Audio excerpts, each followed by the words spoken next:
Assalamu alaikum wa rahmatullah. ‘Yan uwa da fatan kuna lahiya, barkanku da sallah. Wata sabuwa daga Niger. Tsohon shugaban ƙasa Muhammad Bazoum wai ya ce zai yahe ma 'yan Niger amma da sharaɗi. Da kuma 'yan internet da suka hito suka tada ma shugaban ƙasar Cote d'Ivoire hankali, bawan Allah dai kam bai ji daɗi shekaran jiya nan ba. To, kahin mu gani sabuwan da aka ce ta hito daga tsohon shugaban kasa Muhammad Bazoum da tashin hankalin da ya samu alasan wata rana kwana biyu na wani abun dariya, sai mu yi labari na kasanmu mai mahimmanci. Mun gani takarda da ta hito daga shugabancin shugaban kasa namu na Niger, General Chani, na cewa an yi sabon Director General, an yi sabon jagora, Director na duwankin ta Niger gaba ɗayanta, ba shi kaɗai ba, har mataimakin shi ma, da ya je adjuwankin shi ma an canza su gaba ɗaya. Wannan 'yan uwa abu ne mai matukar muhimmanci. Harkan duwan na Niger abu ne wanda yake bukatan dibawa, tunda 'yan ƙasa yau suna koke-koken matsalan da take faru musu na harkan duwan.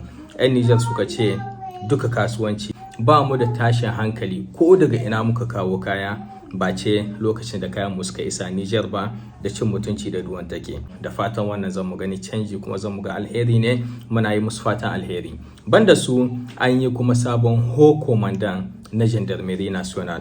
Jandarmomin mu yau alhamdulillah shikenan suna da sabon ho commandant, sabon matafi wanda zai jagoranci gaba ɗaya jandarkin mu na Niger. Shi ma haka muna yi mishi fatan alheri. Allah ya sa hakan alheri ne, wannan cikin gyara ne. Mun gani tab bayan lokacin da IAS ta zo ta sa sabon tax na neman gyara harkan kasuwanci a cikin duka faɗin ƙasashe namu na IAS, wannan daga baya mun hito mai bayanin shi dalla-dalla. Sai mu haɗa bayanin da ya hito daga tsohon shugaban ƙasar Niger Muhammad Bazoum. Wata jarida da ake kira Actuality na Niger suka hito bayani, suka ce labarin da suka samu daga makaraban Muhammad Bazoum wai ya ce shi yanzu yana da niyya ya gafarta ma 'yan Niger, sannan kuma ya yi demisione, ya yi istikala da larabci, kuma ya sa wai takarda a Hausa kenan ya ce shi yanzu ba shi ne shugaban ƙasar Niger ba. Ya yi demisione. Ya ce amma da sharaɗi ɗaya, zai gafarta ma kowa, ba zai gafarta ma Muhammad Isu ba. Ya gafarta ma Muhammad Isu, kai ya gafarta ma Muhammad Isu, wannan tsakaninsu ne su suka sani. Yanzu mu zancen demission king Muhammad Bazoum. Muhammad Bazoum yau ban san wani irin ma labari ne wannan. Ya yi demisione ko kai ya yi demisione, wannan shi ta shawa.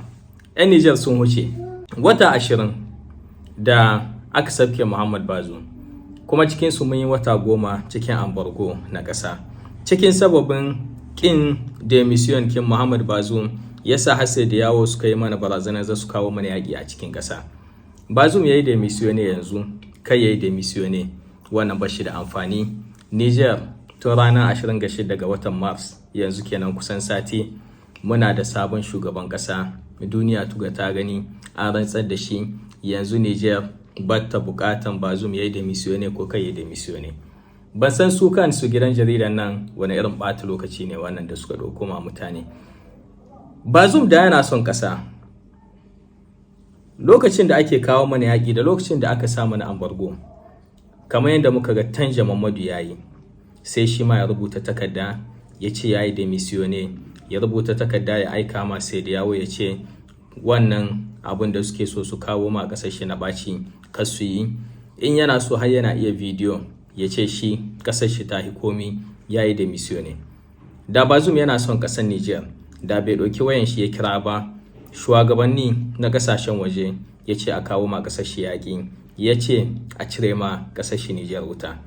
Da Bazoum yana son Niger, ba zai jira wata 20 kinnan ba, wai yanzu ya ce ya yi demisione. Wannan ya yi demisione kai ya demisione yana ƙara faɗi ba shi da wani amfani. Sai zancen gafara. Jaridan ta rubuta ta ce wai shi ya ce zai gafarta ma kowa. To yanzu Bazoum ne yake buƙatar ya gafarta ma 'yan Niger, ko kuma 'yan Niger ne suke buƙatar su gafarta ma Bazoum? Mun san da cewa Bazoum ya kirayi shugaban ƙasar Faransa, ya kirayi su Alassane Ouattara da su Tinubu, ya ce a zo a hiddo shi da ƙarfi, kenan a kawo yaƙi da a hiddo shi. To in an kawo ma Niger yaƙi, in an zo a hidda Bazoum da ƙarfi daga cikin inda aka kama shi, ko ba a kashe 'yan ƙasa ba, an kashe mana sojawa, wanda suke kare mana ƙasa.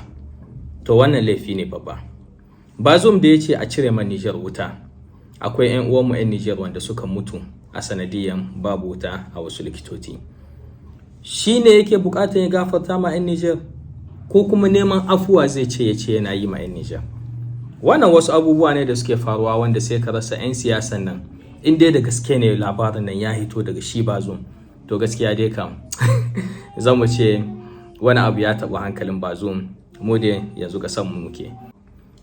Alassane Ouattara, shugaban ƙasar Cote d'Ivoire, 'yan intanet suka hito labari jiya suka ce ya mutu a Faransa. Labari nan labari can, wasu har suka zo suna bidiyoyi suna yada labarin na cewa Alassane Ouattara ya mutu. Tun da daman ya je ya wasu 'yan kwanaki ne a Faransa.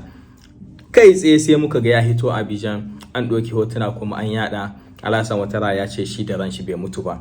'Yan intanet sun tada ma Alassane Ouattara hankali, sun tada ma Faransa hankali. Faransa suna ga babban ma'aikacinsu da yake Afirka gashi na yanzu 'yan intanet suna neman su kashe shi, sai aka sabko shi aka ce je ka na yuga da gudu ka sabka Abidjan ka ce musu kai har yanzu da ranka. To 'yan uwa ko dai me ake, ban mu ma kowa fatan shari. In labarin kirki ne ya zo na gaske an tabbatar da shi, a hito a yada Alassane Ouattara da ran shi bai mutu ba. Mu yi mishi addu'a Allah ya shirye shi kafin lokacin shi ya zo, ya zamanto shi ma ya mutu musulmi, cikakken musulmi. Allah ya gafarta mishi, Allah ya gafarta mana mu duka. Idan lokacin mu ya zo, Allah ya sa mu cika da imani. Wannan cikin 'yan labaruruka kenan, sai mu haɗu da ku a sauran labari. Assalamu alaikum warahmatullahi wabarakatuh.